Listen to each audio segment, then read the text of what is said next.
அந்த ஆள் என்ன சொன்ன? தமிழனாக பிறக்கவில்லை என வருத்தமாக உள்ளது. ஏன் என்ன சொன்ன? அடுத்த ஜென்மத்தில் நாம் பங்காளியாக பிறக்க ஆசைப்படுகிறேன். இதுல எதுல உண்மை? ரெண்டும் உண்மைதானே.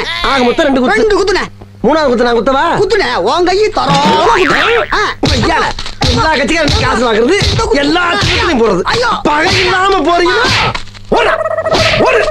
எத்தனை ஒரு பஞ்சாயத்தடா முடிச்சு வச்சு பாரு. நமக்காக அம்பட்டு போலும் புள்ள குட்டியோட வெயில்ல காத்து கிடக்குறாங்களே. அபிநந்த பாகிஸ்தான் தூக்கிட்டு போயிட்டான். இந்தியாவே கதறோம். ஒரே ஒரு வார்த்தை தான் அமெரிக்கா கடிச்சாராம்.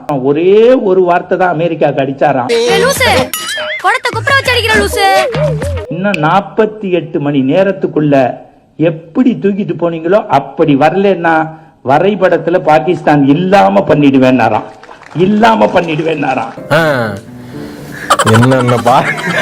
என்னென்ன சொல்றோம் பாருங்க. கம்பி கட்டுற கதையெல்லாம் எடுத்து போடுறாங்க. आपको कोई फॉर्मल ट्रेनिंग तो नहीं है ह्यूमन रिसोर्स मैनेजमेंट की? मैंने कॉलेज देखा नहीं है। दूसरा क्या होता है मेरा फोटोजेनिक என்ன அப்படி பாக்குறீங்க? என் மேல சந்தேகமா உங்களுக்கு? मांगा जाता है तो यूं मैं ऐसे नहीं पढ़ता, पूरा पेज ऐसे और मैं ऐसे रख देता हूँ।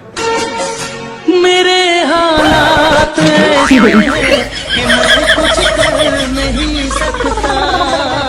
पूरा पेज ऐसे और मैं ऐसे रख देता हूँ।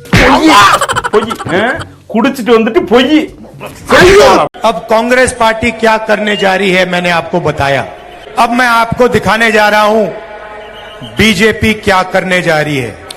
ಈಗ ನಾನು ನಿಮಗೆ ಹೇಳಿಕೊಟ್ಟಿದ್ದೀನಿ ಬಿಜೆಪಿ ಏನ್ ಮಾಡಕ್ ಹೊರಟಿದೆ ಅಂತ. भारतीय चंबू पार्टी, भारतीय चंबू पार्टी नरेंद्र मोदी जी की पार्टी. खाली खाली चंबू. அப்படியே சொன்னா இதை விட கேவலமா ஒன்று சொன்னா சொல்லட்டுமா?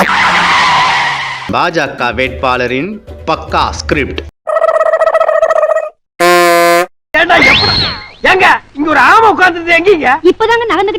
விசாரணையில் சனல் பாஜக கட்சியைச் சேர்ந்த குந்தாரா பஞ்சாயத்து கமிட்டி உறுப்பினர் என்பது தெரிய வந்தது. அவரிடம் மேற்கொள்ளப்பட்ட விசாரணையில் முலவனா பகுதியில் கிருஷ்ணகுமாரை வரவேற்று மாலை அணிவிக்கும் பொழுது அவர் கையில் இருந்த சாவி கிருஷ்ணகுமாரின் கண்ணில் பட்டு காயம் ஏற்பட்டது உறுதியானது.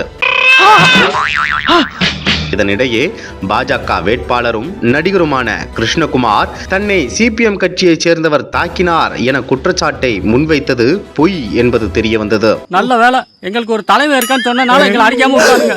எதிர்க்கட்சியைச் சேர்ந்தவர்கள் தேர்தல் நேரத்தில் அனுதாப ஓட்டுக்கு பாஜகவினர் நடத்திய நாடகத்திற்கு கடும் கண்டனம் தெரிவித்து வருகின்றனர். அப்பவே முருகா, ஒரு சின்ன பைய பேச்சை கேட்டு ஆந்திராவுக்கு வந்து எவ்வளவு பெரிய ரவுடி கிட்ட மாட்டிக்கிட்ட. என்ன இதே உடம்போட இதே உயிரோட அப்படியே தமிழ்நாட்டுக்கு கூட்டிட்டு போனேன்னு வைய, உன் கோயிலுக்கு வந்து மொட்டை அடிச்சு உனக்காக அளவு குத்துறடா எப்பா ராஜா. கல்யாணம் தான் இல்ல வேட்டியத்தான் அவுத்துக்கிட்டே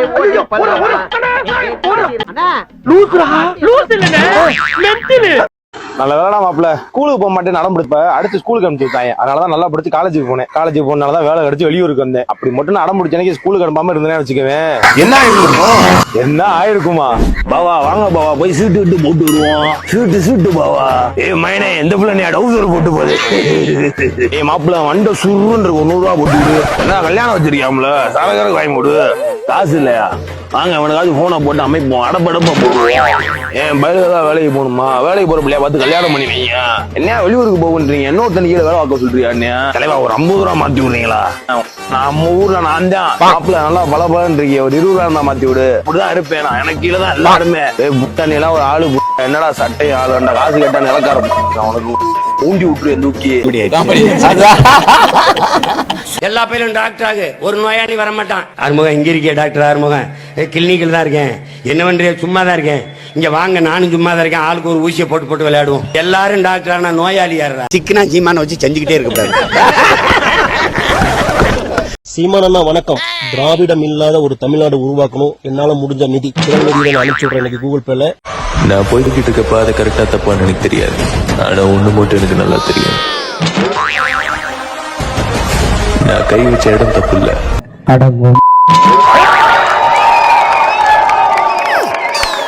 எலெக்ஷன் வந்து எப்பவுமே நம்ம வந்து அதான் நான் மாற்றம்னு இப்ப சொல்றேன்ல, அதாவது எதுலயுமே எந்த விஷயத்திலுமே ஒரு அடுத்த வார்த்தை மறந்து போச்சு. மாற்றங்கள் இருந்ததுன்னா நல்லா இருக்கும். ஒரே பேட்டர்ன்ல நம்ம போயிட்டு இருந்துட்டு காரியம் இல்லை. அது இப்ப 15 வருஷமா இங்க ட்ரிவாண்டத்துல என்ன மாதிரி ஆட்சி நடந்துட்டு இருந்ததுன்னு தெரியும். அதுல இருந்து இப்ப வரக்கூடிய ஒரு புதிய ஆட்சி வந்தா இன்னும் நல்லா இருக்கும். கோயிலுக்கு போனோமா ஊருக்கு புறப்பட்டோமான்னு இருக்கணும். அடுத்தவனுக்கு அட்வைஸ் எல்லாம் பண்ணக்கூடாது. சரிங்க. Ticket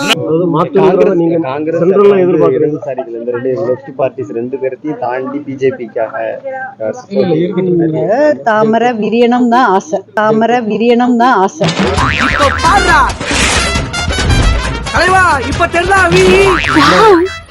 What a visual creativity டா.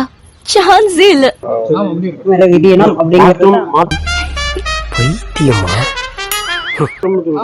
தொடர்ந்து 10 வருஷமா வந்து மத்தியில பிஜேபி கவர்மெண்ட், இங்க கேரளாவில் வந்து எல்டிஎஃப். நீங்க மாற்றம்ங்கிறத கேரளாவில தான் பிஜேபி வரவே இல்லையே. ஆசையா இருக்கு. அது இதுவா இருக்கு. சோ எங்களுக்கு அது இங்க இருக்கிற இந்த எல்டிஎஃப் அந்த யூடிஎஃப்ல இருந்து ஒரு மாற்றம் வந்தா நல்லா இருக்கு. இவங்க தானே மாறி மாறி இருக்காங்க. இதுல இருந்து ஒரு மாற்றம் வந்தா தானே என்னன்றது நமக்கும் தெரியும். இவங்க நல்லவளுங்க, இந்த மாதிரி நாரப்பழுங்க பாத்துக்கிட்டே இந்த பாஞ்சாயிரம் வச்சுக்க வாழ்க்கையை கண்டலாக்கிடுவாங்க. எடுப்ப முடியும் கூட கேரளா ஸ்டேட்ல வந்து அவங்கள வந்து ரிஜெக்ட் பண்ண கண்டினியூஸ்ல வந்து தமிழ்நாடு அல்லது சவுத் ஸ்டேட் எல்லாமே வந்து பிஜேபி ரிஜெக்ட் பண்ணிட்டு இருக்கிறதா. 10 தடவை கீழே விழுந்தா 11ஆவது தடவை எழுந்திருக்க மாட்டாங்களா? அதுதானே அது வரும். இந்த திருப்ப அந்த மாற்றம் வரும். பார்லிமெண்ட்ல ஓகே. இந்த அசெம்பிளி எலெக்ஷன் இல்ல, அது வரணும் எல்லாம் நாம வந்து நம்புறோம் வரும் அப்படிங்கிற நம்பிக்கை இருக்கு. மோடிஜி கேட்டாலும் கொஞ்சம் சிரிப்பாப்லனே. கேரளாவில் இந்த வாட்டி தாமரை விரியறதுக்கு வாய்ப்பு இருக்கா? எங்க விரியறதுக்கு வாய்ப்பு? நிறையவே இருக்கு. அதுவும் எஸ்பெஷலி திருச்சூர், ட்ரிவாண்ட்ரம் எல்லாம் கண்டிப்பா சுரேஷ் கோபி கண்டிப்பா ஜெயிப்பார். இங்கேயும் கண்டிப்பா தாமரை ஜெயிக்கிறதுக்கு நிறைய சான்சஸ் இருக்கு. ஏன்னா அந்த அளவுக்கு பேசுறச்சு ஆளுங்களோட பேசும்போது தெரியறது. அது பார்க்கலாம். இங்க வா. എന്താ പറയുന്നത് നിനക്ക്? എന്നാണ് പ്രധാനമന്ത്രി പറയുന്നത്? ഇത് കേരളത്തിൽ കിട്ടുമെന്ന് പ്രധാനമന്ത്രി പറയുന്നു. അതിന് പൂജ്യം ഉണ്ടാവും, മറ്റേ ഒന്നുണ്ടാവില്ല.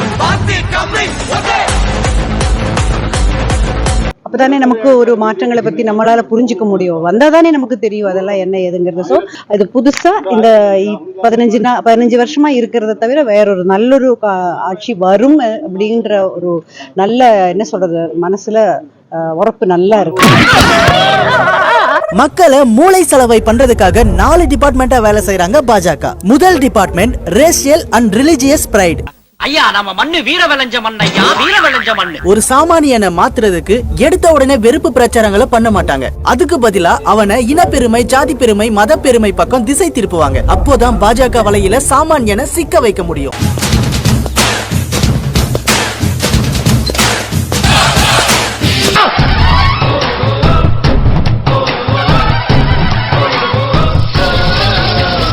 உங்களுக்கு என்ன சொல்லப்படும்னா உங்களோட இனத்தை நினைச்சு பெருமைப்படுங்க. நம்ம இந்து மக்கள் எவ்வளவு புத்திசாலிங்க. எல்லாமே நம்ம வேதத்திலேயே இருக்கு. நம்மளுடைய இந்து மதம் தான் வரலாற்று சிறப்பு மிக்க மதம். நம்ம கலாச்சாரம் தான் சிறப்பு வாய்ந்தது அப்படின்னு சொல்வாங்க. இரண்டாவது டிபார்ட்மெண்ட் விக்டிமைசேஷன் அண்ட் செல்ஃப் பிட்டி. உங்களுக்கு இந்த கலாச்சாரம் பத்தின அகங்காரத்தையும் கர்வத்தையும் கொடுத்ததுக்கு அப்புறம் உங்களுக்கு பாதிக்கப்பட்டோர் மனநிலையை உருவாக்குவாங்க. அதாவது பல நூற்றாண்டுகளா இந்துக்கள் தொடர்ந்து வஞ்சிக்கப்படுறாங்க. பாருங்க நம்ம எவ்வளவு பாதிக்கப்பட்டிருக்கோம். பல்லாயிரக்கணக்கான வருஷமா மத்த மதத்தினர் நம்மளோட வளர்ச்சியை தடுக்கிறாங்க. நீங்க இந்த கருத்தையும் நம்பினதுக்கு அப்புறம் தான் 3வது டிபார்ட்மெண்டோட வேலையை ஆரம்பிப்பாங்க. 3வது department you are in danger. பல நூற்றாண்டுகளா நீங்க வஞ்சிக்க மட்டும் படல, இப்போ நீங்க பெரிய ஆபத்தில் இருக்கீங்க அப்படின்னு தினமும் உங்களுக்கு பொய்யான தகவல்கள் ஊட்டப்படும்.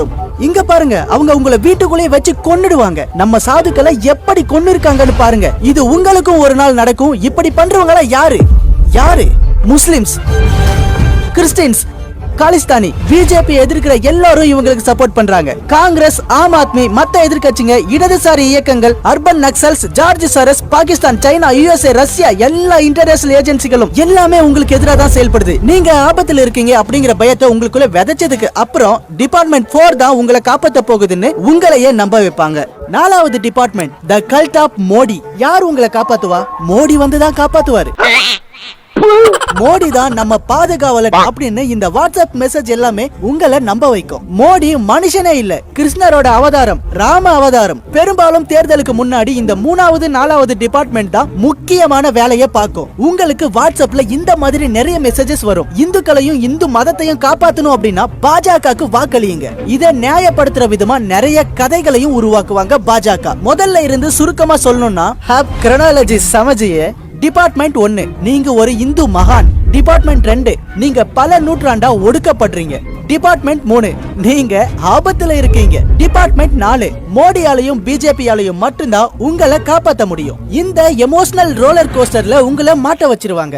இது எவ்வளவு மோசமானதுன்னா, முதல்ல உங்களை பெருமைப்பட வைப்பாங்க, உங்களை நினைச்சு கர்வம் கொள்ள வைப்பாங்க, உங்களை நினைச்சு பரிதாபப்பட வைப்பாங்க, அப்புறம் பயத்தையும் வெறுப்புணர்ச்சியும் தூண்டுவாங்க. இவ்வளவு அனுபவிச்ச ஒரு சாதாரண மனுஷன் பிஜேபிக்கு மன ரீதியில அடிமையா இருக்கிறதுல ஆச்சரியப்பட ஒண்ணுமே இல்லை.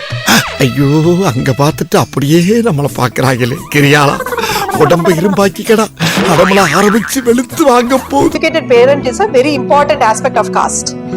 Upper casteல பாத்தீங்கன்னா 10ல 9 பேரோடக்கு பேரண்ட்ஸ் வந்து படிச்சிருப்பாங்க.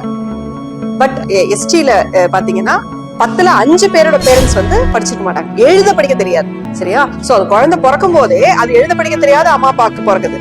இன்னொன்னு வந்து நல்லா படிச்ச டாக்டர் இன்ஜினியரோட குழந்தைக்கு பாருங்க. நீ உங்க 2 பேரோட மார்க்கை கம்பேர் பண்ணா இல்லையா, எவ்வளவு பெரிய அநியாயம்னு சொல்லிட்டு. சோ அது ஒரு பெரிய டிஃபரன்ஸ் இருக்கும் காஸ்ட்ல. இன்னொரு பெரிய டிஃபரன்ஸ் என்ன இருக்கும் அப்படின்னா, இந்த வெல்த், நான் சொன்ன மாதிரி வெல்த் இருக்கும். சோ ஒண்ணு வந்து நடந்து போகும், ஸ்கூலுக்கு பஸ் பிடிச்சு போகும், அதுக்கு அவ்வளவு டைம் அதுக்கே ஆயிடும். இன்னொன்னு ஒய்யாரமா கார்ல போகும். சோ இந்த ஒரு டிஃபரன்ஸ் இருக்கும். இதை தவிர வந்து இன்ஃப்ளூயன்ஷியல் கான்டாக்ட்ஸ், இது ரொம்ப ரொம்ப முக்கியமானது.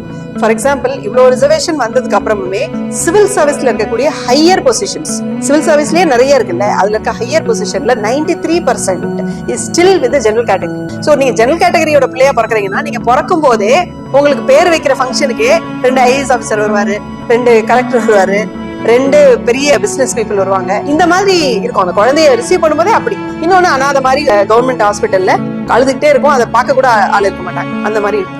சோ இது ஒரு வித்தியாசம். அந்த 4வது விஷயம் என்னன்னா சோஷியல் ரெஸ்பெக்ட்.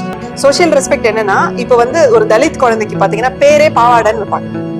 பாவாடை, அமாவாசை, மண்ணாங்கட்டி, இப்படி எல்லாம் பேர் வைப்பாங்க. நீங்க பிறக்குறீங்க சார், உங்களுக்கு மண்ணாங்கட்டின்னு பேர் வைக்கிறாங்க. உங்களுக்கு தெரியாது, உங்களை மண்ணாங்கட்டினே எல்லாரும் கூப்பிடுறாங்க.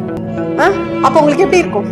உங்க செல்ஃப் கான்பிடன்ஸ் ஒரு ஸ்டேஜ்க்கு அப்புறம் எப்படி இருக்கும்? உங்களுக்கு மண்ணாங்கட்டிங்கிற வார்த்தைக்கு ஃபர்ஸ்ட்லாம் அர்த்தம் தெரியாது. நீங்க ஜாலியா திரும்பி பார்த்துட்டு இருப்பீங்க. ஒரு ஸ்டேஜ்க்கு அப்புறம் அந்த வார்த்தைக்கு அர்த்தம் தெரியும். அந்த பேரை சொல்லி சிரிப்பாங்க எல்லாரும். அந்த மாதிரி எல்லாம் ஆகும்போது உங்களுடைய செல்ஃப் கான்பிடன்ஸ் வந்து உடைஞ்சுக்கிட்டே இருக்கும். எவ்ரி ஸ்டேஜ் உங்களை உடைச்சுக்கிட்டே இருப்பாங்க. ஆனா பாத்தீங்கன்னா, ஒரு பிராமணனோ அல்லது வந்து ஒரு கவுண்டரோ ஏதோ சம்திங், அவங்க எல்லாம் வந்து ஐயோ பண்ணையாரு அப்படின்னு சொல்லிட்டு ஐயா வாங்க, அந்த குழந்தை த்ரூன்னு இருக்கும் போதே ஐயா அப்படின்னு சொல்றதுக்கு 10 பேர் இருப்பாங்க. சோ இந்த மாதிரி ஒரு பெரிய டிஃபரன்ஸ். சோ நம்ம தன்னம்பிக்கையை உடைக்கிறதுக்காகவே உள்ளதுதான் இந்த ஜாதி, மதம், ஆணாதிக்கம், இந்த எல்லா விஷயமும். ஏதாவது புரியுதா? புரியல சார். புரியலன்னா ஒப்பனை போய் கேளு. இது புரியலன்னா உனக்கு எதுவுமே புரியாது. ஸ்டார்ட் பண்ணு.